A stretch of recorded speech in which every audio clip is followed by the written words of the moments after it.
Are you satisfied with your understanding of sustainability?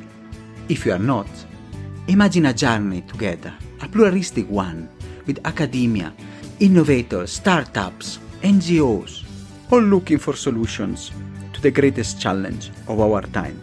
My name is Samuele Tini, and this is the Sustainability Journey. Welcome to another episode.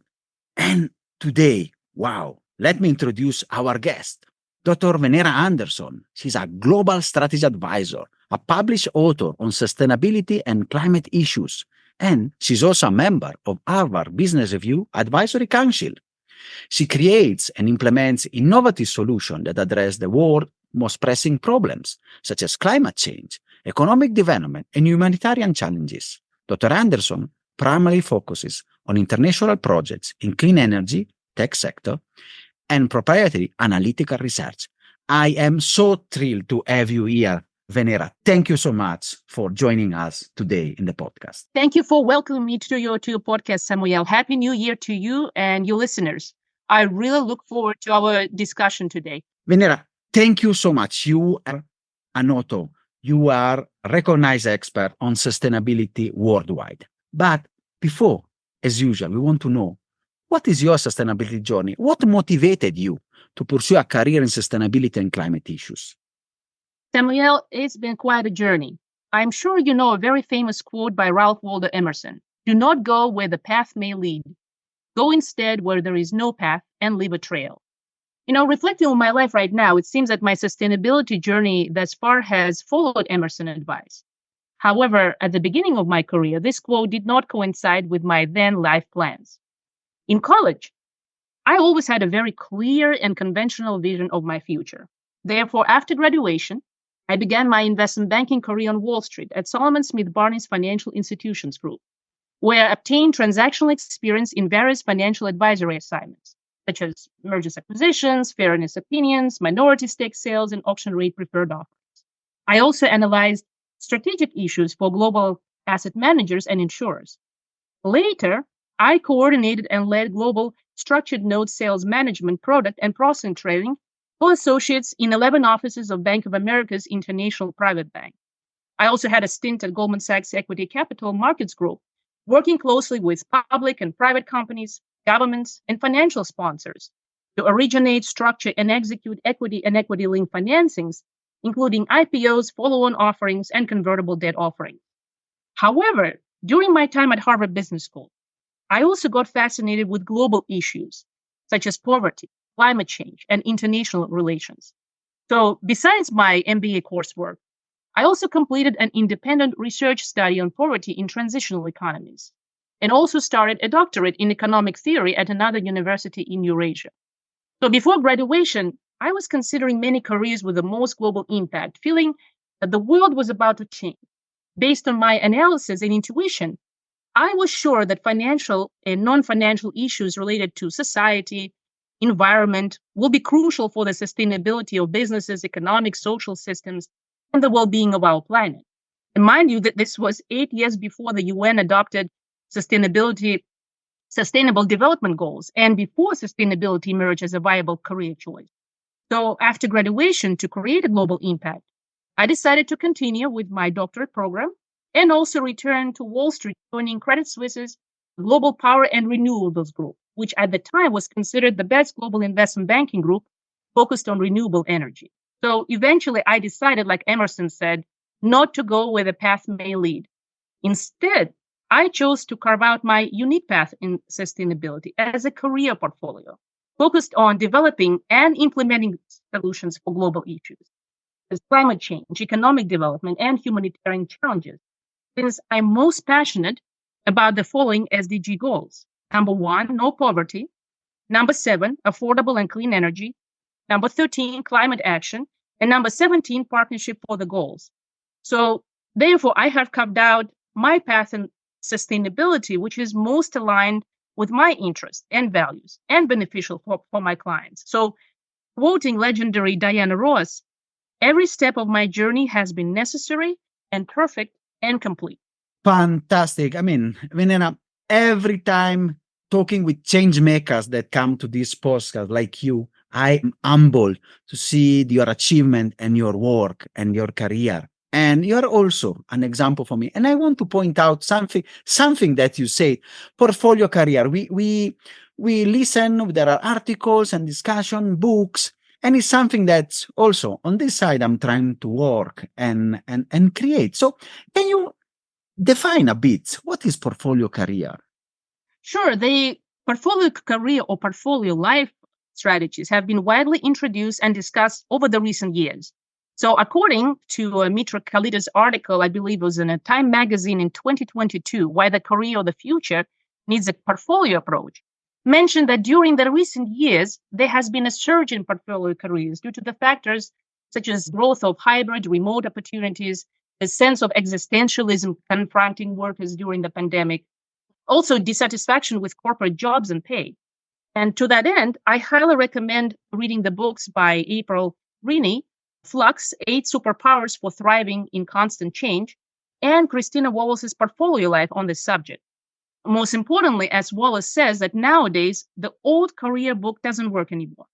The rise of the portfolio career is a direct result of trying to survive and thrive in this incredibly challenging and rapidly changing world. And let me tell you a fun fact. I didn't know that, but while reading Wallace's book, that Albert Einstein apparently followed this strategy early in his career by working in a so-called Dow Swiss patent office so he could support his growing physics research. It is so important, and I want to appreciate your discussion because it really makes so shed light of the many lives of us that are working and creating and building up a career, a diverse career, and as you say, a portfolio career. And now I want to go back a bit to your work. You are an advisor. We have listened to your career working from the Wall Street, and now you are advising businesses, startup, established company, and not for profit.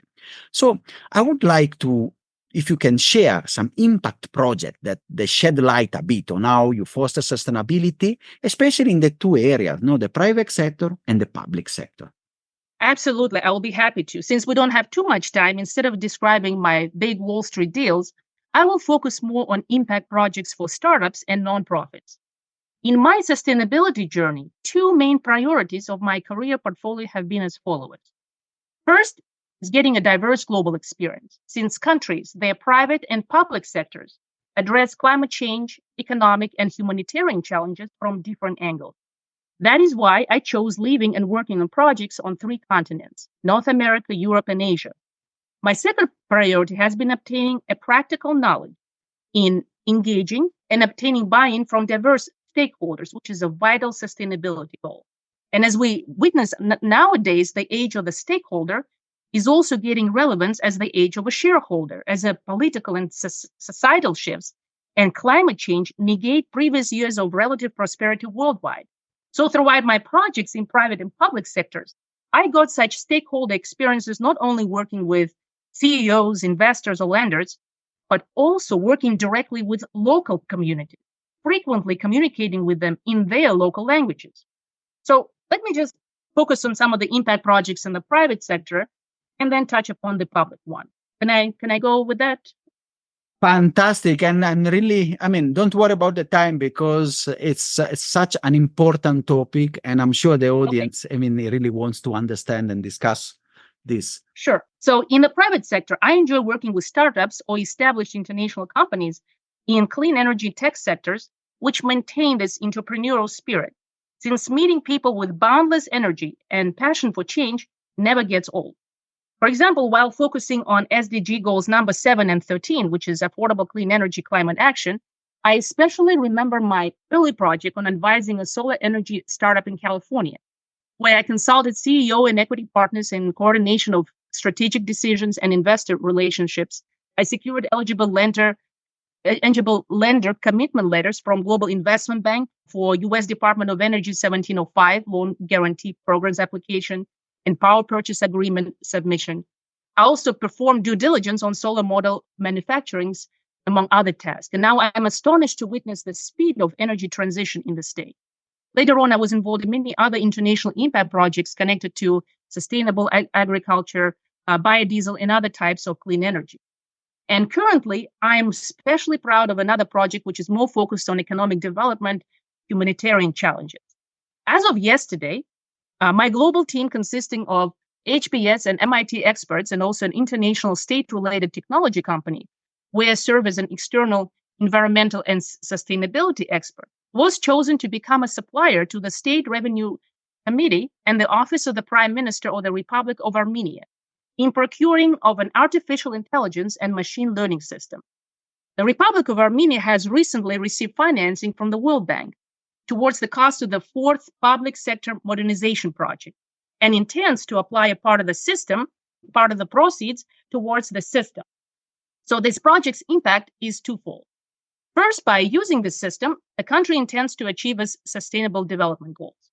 For example, Armenian government will be able to analyze big data, taxpayer records, enabling it to fight corruption and make better economic decisions. And as a result, the country will be more successful in fighting poverty and growing its economy. And second, the buildup of the system itself must be sustainable. An entire value chain, team design, internal processes, carbon footprint, etc.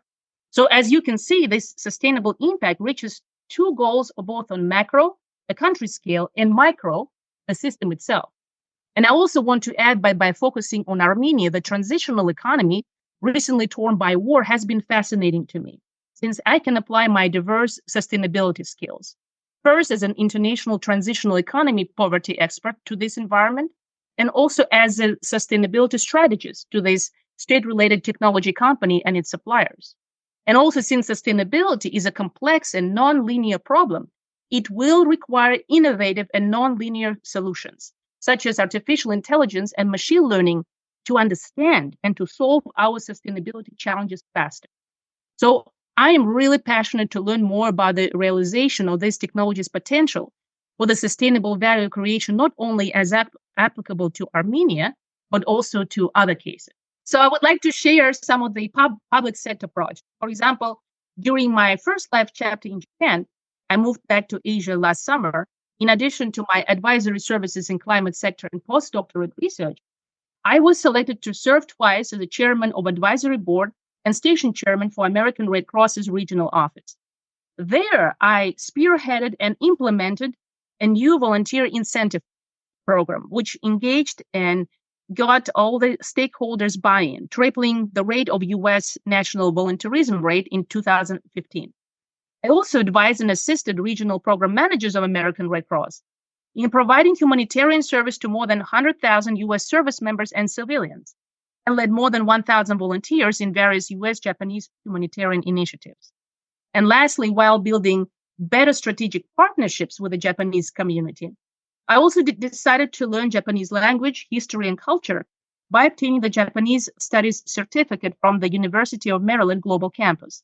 I was very honored and humbled that for my efforts, I achieved national recognition by receiving U.S. President's Volunteer Service Award for my dedication to the mission of American Red Cross. And nowadays, I'm very involved in Rotary International's ESRAC, Environmental Sustainability Rotary Action Group, and participate in my club's committees for international service projects and Rotary scholarships. And during the pandemic, I also served as a member of the Global Planning Committee for COP26 on behalf of ESRAC, which was a truly gratifying experience in such a really uncertain and gloomy time for humanity. Fantastic. And I really liked the two-way, how you can span from the private sector, the public sector, the not-for-profit, and sometimes they are often pit one together on the other, working in silos, or sometimes there is like for on one side, there is a bit of also of mistrust. But now I can see how all together, and especially your career spans in all the life, you can put your competences and work and skills working and putting an holistic perspective on this part. And it's really an important way. And of course, you said you have a portfolio career and you are also capable of moving and you are an expert, especially in the transition, in the energy transition. And this has been recognized worldwide.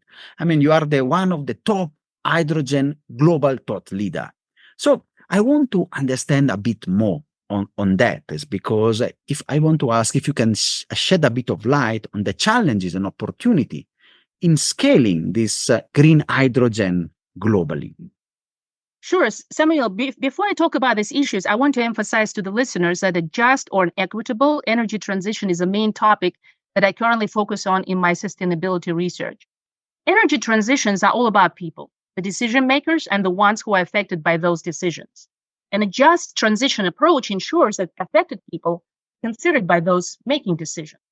Hydrogen, and especially green hydrogen, is an important and one of the crucial pieces of the global decarbonization puzzle, and thus of a just energy transition. Do you think it will be useful to define green hydrogen for some of the listeners? Definitely, I was jumping in on that because we know there are many hydrogens. So, and many people that are listening to us, they're not technical. So, can we tap on your expertise and can you explain like hydrogen 101, like in 1 minute, what is it? Sure. So hydrogen is the most abundant element available in the universe. But on Earth, it exists only in the compound form with other elements, such as gases, liquids, and solids. So green hydrogen is a hydrogen made using an electrolyzer, which is a piece of equipment that separates water into oxygen and hydrogen using renewable energy. The most common way of making hydrogen today is referred to as gray hydrogen through a steam methane reformer using coal or gas. There is also blue hydrogen, which using the same process, but also with added carbon capture and sequestration. Pink hydrogen that uses electrolyzers with nuclear power. There is also turquoise and natural yellow hydrogen as well. Hydrogen technology fascinated me since I was a child. I come from the family of chemists, global experts in their field. I spent so much time in their laboratories during my childhood, getting live exposure to chemical innovations and reactions such as electrolysis. And it's funny enough, one of my birthday gifts in elementary school was an old 1960s vintage book, Chemistry in the 21st Century, which described futuristic technologies such as hydrogen fuel cell and transportation. And as a child, couldn't wait to live in the 21st century. So now I'm thrilled that hydrogen is no longer considered a futuristic technology. And although hydrogen has not lived up to the hype for decades, and still has so many challenges, which I'll briefly describe, I do believe that clean hydrogen, especially green hydrogen's time, is one of the energy transition solutions has finally come. So you asked me the question, what are the opportunities for green hydrogen global scale up? While green hydrogen is not a silver bullet or panacea for this transition, it uniquely complements and enables other decarbonization pathways, such as direct electrification, energy efficiency measures, and biomass-based fuels. Green hydrogen can also contribute to many sustainability policy objectives, such as economic development, energy access, local air pollution, as well as energy security. But of course, there are many challenges. Well, let's jump into them. We're just starting 2024, which might be a breakout year for the technology due to the last year's challenges. For many, last year, 2023 was supposed to be the year when green hydrogen went from a lofty idea to reality, with a wave of government subsidies ready to enter full force to virtually guarantee profitability for green hydrogen projects.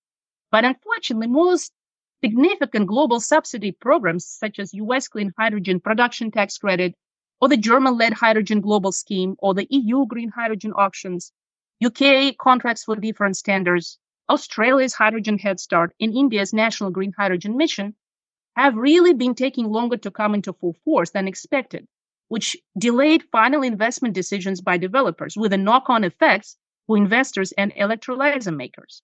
And now, the new realism is emerging among industry players and governments in terms of the cost of producing green hydrogen and the sectors that should be subsidized to use it.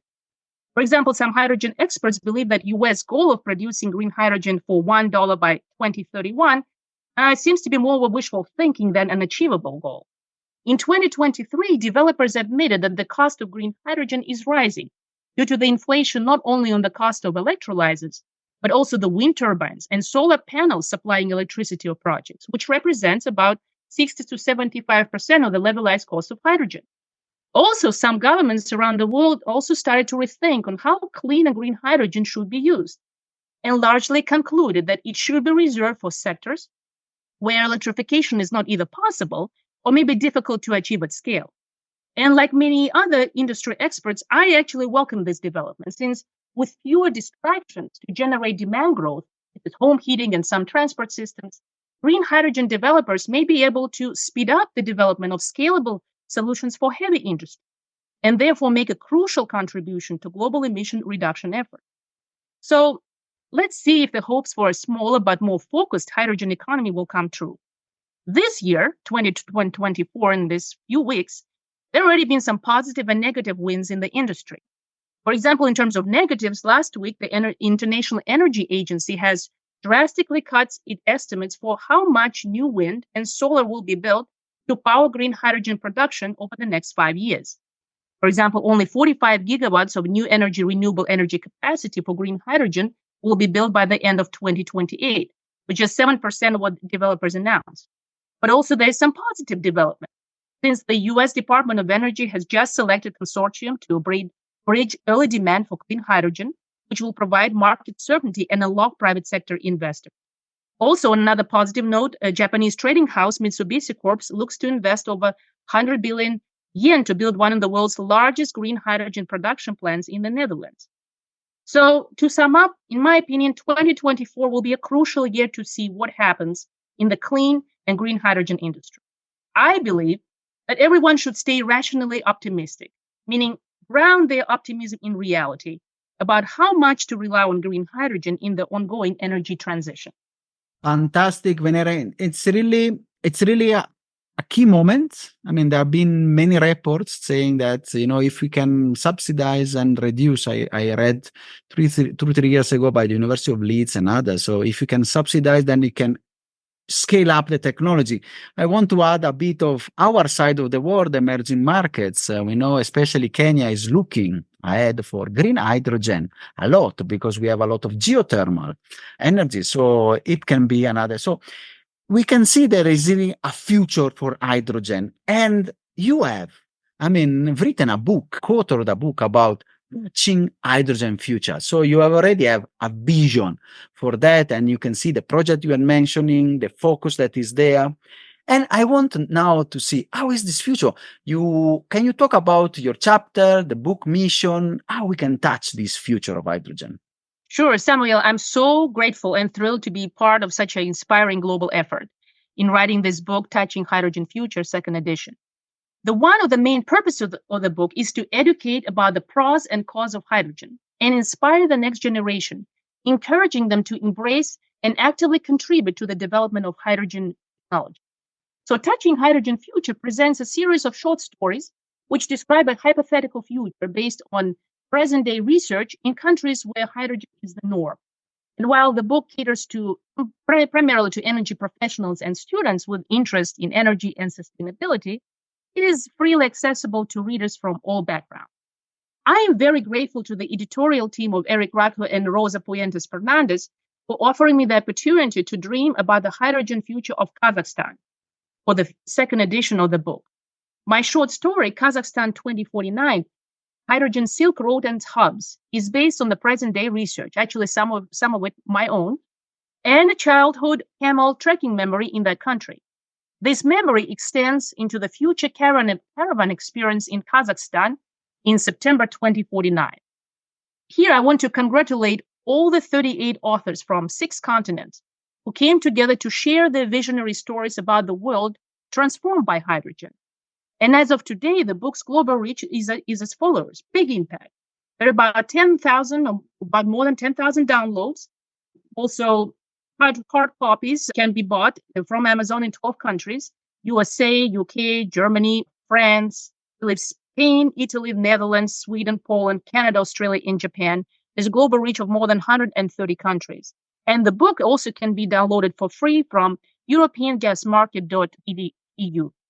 We will put the links on the description of the podcast for readers. Great.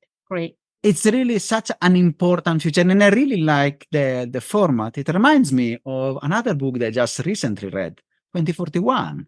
So about the future of AI. So it's really something that help us seeing the future and see the transition and go past the obstacle of this transition and the sustainability.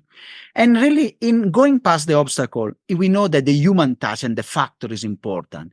And there is a lot of significance of being in a network, and especially for the what was underrepresented category, especially in the energy sector, in the tech sector. That is unfortunately women. And we know that is changing. Now the snowball effect is there and many women have joined. So we are not talking about 30 or 40 years ago. And especially I want to talk about this because you are one of the pillars of this network. You are in the women, green hydrogen, and tech for women. So, what is the significance of this network in amplifying the voices of women in the climate and tech sector? Samuel, the significance of these networks cannot be underestimated during the ongoing energy transition. For example, Women in Green Hydrogen, where I'm one of the international experts, is a global network of women working in the green hydrogen sector. The network's vision is to increase the visibility and amplify the voices of women working in green hydrogen. Therefore, the network works hard to promote the participation of women in conferences, relevant media, and expert talk. So, in sum, the goal of Women in Green Hydrogen Network is to build a community to connect women in green hydrogen, foster knowledge exchange, and create professional opportunities for the members. I especially would like to praise the Women in Green Hydrogen Mentoring Program, which is now in its third edition with a record number of 180 mentees and mentors. Also, women who are keen about investing in the professional growth in the technology sector should look into the Tech Hub for Women, which is a collaborative hub for the advancement of women in the sector. I'm honored to be a speaker and a contributor to this platform, which holds dynamic Tech Hub for Women yearly conferences in New York and San Diego, and now branching out to London. It provides webinar series, podcasts, and workshops. And most importantly, this platform shares education and networking opportunities, especially for the career relaunches, by taking the fear factor out of the technology. And it's such an important part. And my suggestion for the network, since you are one of the leaders, is also to expand more even to our markets here and to the emerging market. It would be a wonderful way. And of course, you are also expanding your work. You mentioned before also you have a strong focus now on your published article you've discussed about Japan. And we want to discuss a bit about your next one of the things that you will do because we know you is this you are speaking at the Japan Energy Summit about the new nexus about policy framework to improve Japan energy and environmental security, the resilience and the reliability. And we know, especially in an area now that is also hot geopolitically. Can you talk about the main ideas of your framework? Do you have recommendation on how this can be applied in the Japanese energy sector? I'll be happy to do so, Samuel. My research is a 5-part policy series was published on aluminum late last year under the title Policies to Improve Energy and Environmental Security, the Resilience and Reliability, a case study on Japan. Let me give you and the listeners a brief background on the country's situation. So Japan, as the world's third largest economy, faces multiple energy and environmental issues. For example, its energy security environment is vulnerable compared to the other group of 77 countries. For example, in 2022, its primary energy self-sufficiency ratio accounted for 11% versus that of Canada, which was 179%, US 106%, and the United Kingdom 75%. Why? The scarcity of domestic fossil fuels underpins this low self-sufficiency ratio. For example, in 2022, Japan is the world's fifth largest global oil consumer, dependent on imports for 97%, just think about it, 97% of its primary energy supply, exposing itself to the high international fossil fuels price volatility amid the Russia-Ukraine conflict. Japan has many other energy resources, but doesn't use them to their full potential, such as solar, wind, you mentioned geothermal, tidal, and wave. Second, Japan energy resilience issues exacerbated by natural disasters exist due to the poorly interconnected split electricity system. Third, although the country had a relatively high level of energy reliability, its recent situation significantly worsened due to typhoons and earthquake caused long and large-scale power outages. And the continued integration of variable renewable energy and future climate change might further affect Japanese energy reliability and resilience. At the same time, Japan must also consider evolving environmental security, resilience, and reliability situations. Like the rest of the world, Japan grapples with the effect of global climate change, which continues to affect its food security and its ecosystem resilience and reliability. Water security is also relevant, since a quarter of Japanese population will live in water-scarce areas between 2020 and 2030. So all these presented issues are crucial in the context of the current energy transition, which strives to achieve carbon neutrality and meet the challenges such as the need for energy security, macroeconomic impacts, the new north-south divide, and the global competition for critical minerals. And by the way, the new north-south divide is defined by the preeminent energy expert Daniel Jorgen as the sharpening difference between developed, such as Japan, and developing countries on how the transition should proceed. So despite the complexity of the task, I strongly believe that cross-sectoral policies might improve Japanese environmental and energy situations. So using the Stockholm Environmental Institute SEI Nexus framework, which includes water, food, and energy security, also with my additional proposed sectoral actions for energy, environmental reliability and resilience, as well as environmental security, I developed a new concept of Nexus integrated policies for Japan. And since water, food, and energy form a nexus at the heart of sustainable development, I believe that the Nexus approach is crucial for the Nexus integrated policies. So these policies were built on the SEI framework principle. So first principle is environment, investing in sustaining ecosystem services. Second, economy, creating more with less. Third, society, acceleration of integration and better access to the poorest. The framework also considered climate change, population growth, and urbanization as combined pressures on ecosystem and limited resources. Finance, innovation, and governments are also essential for the success of this Nexus integrated policies. My Nexus integrated policies also propose additional policy recommendations, such as first, understanding that the most viable options to strengthen energy situation require definitely longer timeframes and may not be the same actions to solve environmental issues. Second, selecting cleaner energy options for the energy transition by assessing their life cycle emissions and supply chains. Third, creating a true circular economy for solving environmental and energy challenges. And lastly, guaranteeing the just energy transition while accounting for different net externalities and trade-offs. And of course, these policies are not perfect. There are limitations of them. These policies do not incorporate the political uncertainty connected with the policy's implementation. Second, some of the proposed actions may overlap, may not fit into the time categories entirely or uniquely. But regardless of the shortcomings, to my knowledge, no studies in the public domain present Nexus integrated policies for Japan while considering various energy and environmental challenges. And in terms of further recommendations based on my framework, next week, I'm pleased that Illuminum is scheduled to publish my new research policy series named Begin at the Beginning, Nexus Integrated Policies for Clean Hydrogen Production and Integration into the High Priority Heavy Industry Sectors in Japan. So here I use my framework to present an ambitious Begin at the Beginning clean hydrogen production and integrated strategy for the country consisting of 3 phases. Short-term scale-up until 2030, mid-term steps 2030-2050, and also long-term growth beyond 2050. So I look forward to your listeners' feedback. Fantastic. And we will put the links to your research and the articles because it's such a crucial nexus that can be also a case study on how to replicate maybe in other countries and the world. So it's really an important part. And I really like the holistic, again, the holistic approach that comes also from your diverse expertise from the public, the private, and not for profit. And this is the way really to give a transition, and especially so not overlooking one of other aspects, but really going in the wall and the system. So it's really a wonderful series, and I recommend everybody to go in the description, have a look at it. Thank you. And I mean, Venera, you are, a wonderful expert. You have achieved so much, and I'm sure 24 and more. 24, let's say the year of the dragon. It will be a good year or something. So you will do even more, and you will be, at the forefront of the sustainability work.